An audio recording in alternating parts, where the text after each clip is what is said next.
അപ്പൻ ചരിതങ്ങൾ കേട്ടുകൊള്ളുക.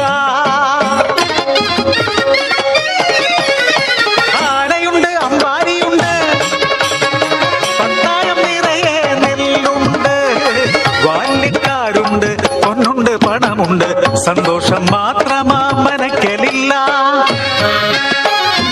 ഉണ്ണി പിറക്കാത്ത ദുഃഖത്തിൽ കഴിയുന്നു ശിവഭക്തരാം തമ്പ്രാനും തമ്പ്രാട്ടിയും. ഒരു രാവിൽ ശയനത്തിൽ ശിവദർശനേ സ്വപ്നെ തമ്പ്രാട്ടി ഉണർന്നു പുലരിയായി. തോഴിമാരൊത്തു നീരാടാൻ യാത്രയായി. ആ പൊൻപുലരിയിൽ കുളിക്കടവിൽ തേജസാൽ ജ്വലിക്കും ഒരു പൈതൽ ശിവദേവൻ നൽകിയ നിധിയല്ലയോ. മനക്കലോ സന്തോഷം അലതല്ലി. ഉണ്ണി വളർന്നു ബാലനായി കൗമാരം പടിവാതിൽ എത്തി നിന്നു. മാറുന്നു ഭാവങ്ങൾ രീതികൾ ഉണ്ണിക്കു കൂട്ടുകാരടിയാളന്മാർ. കടവിനക്കരെ പറച്ചിയൂരിൽ അടിയാള പിള്ളേ കൂട്ടുകൂടി. തോട്ടിൽ ചൂണ്ടയിട്ടു കാട്ടിൽ നായാടി കല്ലുമോന്തി മാംസം കഴിച്ചിടുന്നു.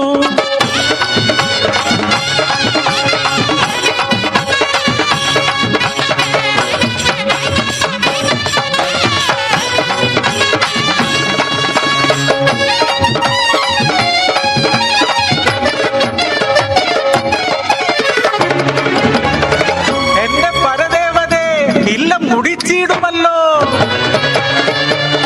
ഓവിഷ്ടയാകുന്നു തമ്പ്രാട്ടി. ഉണ്ണിയെ മച്ചിൽ ബന്ധിക്കുന്നു. ജലപാനം നൽകില്ല പൊന്നുണ്ണി. കുരുത്തക്കേടുകൾ ഏറെയായി. അല്പം കഴിഞ്ഞപ്പോൾ അമ്മ തൻ മാനസം സ്നേഹമായി പിന്നെ വാത്സല്യമായി. മനക്കലെ മച്ചിന്മേൽ എത്തിയ അമ്മ അറപ്പുരവാതിൽ തുറന്നു നോക്കി. ആകെ സ്തംഭിച്ചു തമ്പ്രാട്ടി. ഉണ്ണി വളർന്ന് മച്ചും തകർന്ന് ഉഗ്രരൂപമായി അലറിയിടുന്നു. തലയും മുഖവും കാണാനില്ല. പരിഭ്രമിച്ചോടി തമ്പ്രാട്ടി പടിപ്പുരവാതിൽക്കലെത്തി നിന്നു.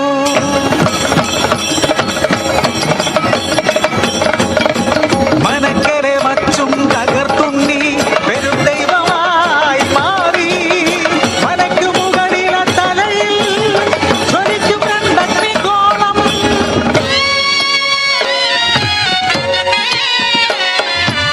ഭയന്നൊര തമ്പ്രാട്ടി നോക്കാനാവാതെ കൈകൾ കൂപ്പി നിന്നു. അലറുന്ന ഉണ്ണി അമ്മയോട് ചൊല്ലി മനുഷ്യനു ജാതിയൊന്നാണ്. അടിയാളപ്പറയർക്കു ദൈവമാകും ഞാൻ. മുത്തപ്പൻ ദൈവമായി നിറഞ്ഞാടും.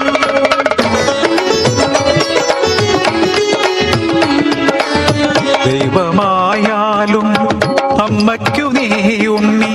ഈ അഗ്നിഗോളത്താൽ ഉണ്ണി നിൻ മുഖം ഒന്നു കാണാനില്ല. കണ്ണുകൾ മൂടി മുത്ത